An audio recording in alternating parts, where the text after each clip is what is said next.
अनुपम जी, देखिए, देखने का तरीका है। जब भुवन जी यहाँ बैठ के करते हैं कि पीडीए या किसी भी तरीके के इस तरीके के कुछ अपने टर्म्स लेकर आते हैं, तो वो सही माना जाता है। लेकिन जब कोई नेता कहता है कि समाज को एक होना चाहिए, बटेंगे तो कमजोर होंगे, बटेंगे तो कटेंगे, जो आशय था उस वाक्य के पीछे, तो उसको पोलराइजेशन कहा जाता है। समाज को एक करना, जाति धर्म से ऊपर उठकर विकास की राजनीति करना, ये पोलराइजेशन कैसे माना जाएगा? और अगर ये पोलराइजेशन है, अगर मुद्दों के प्रति जागरूक होना, अगर समाज में एक होकर आगे बढ़ना, तुष्टीकरण ना करना पोलराइजेशन है, तो मुझे लगता है तो बहुत अच्छा समाजवादी पोलराइजेशन है। पार्टी आरोप लगाती है। भुवन जी, क्या आपको लगता है नेहा जी बात सही कह रही है? देखिए, इस चुनाव में ये बात भी तय हो जाएगी कि जो इस देश का डीएनए है वो किस चीज का और इस राज्य का डीएनए किस चीज का है।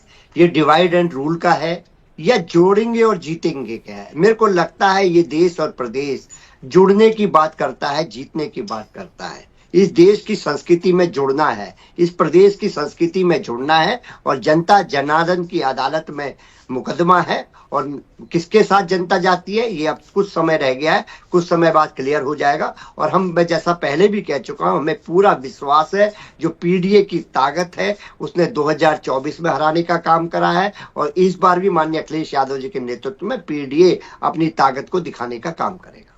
कुंदरकी में समाजवादी पार्टी अभी आगे चल रही है। संजय राणा जी, किस तरीके से देखा जाए कुंदरकी के मुकाबले को, क्योंकि वहां पर कई समीकरण बैठाने की कोशिश की गई।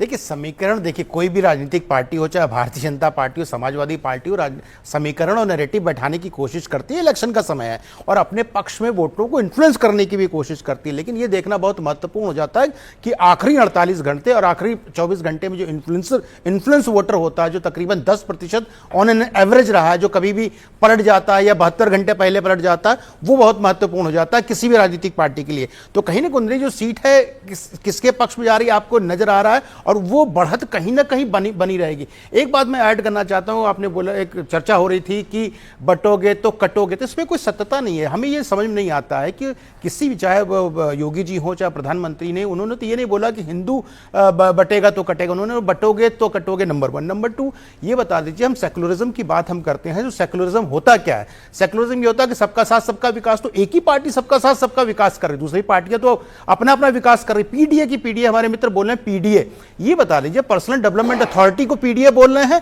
या पिछड़ा दलित और आदिवासी और अगड़ा और क्या जोड़ते जाए? तो आपको देखना पड़ेगा। आपके अपने चुनाव जब हो रहा था, इलेक्शन जिस समय वोटिंग थी, उसी दिन दलित बिटिया की आपने हत्या करवा दी आपके कार्यकर्ताओं के द्वारा। तो आप समझ सकते हैं कि आप दलित कितने बड़े दलित प्रेमी हैं। नंबर 2। नंबर 3, जब ये आती है कि भाई हमें राजनीति में देखना है कि सबको साथ लेके चलना, तो ये बताइए, अगर सेकुलर देश है हमारा, तो ये बताइए मैं लूंगा जवाब संजय जी। फूलपुर चलेंगे सीधे। सर्वे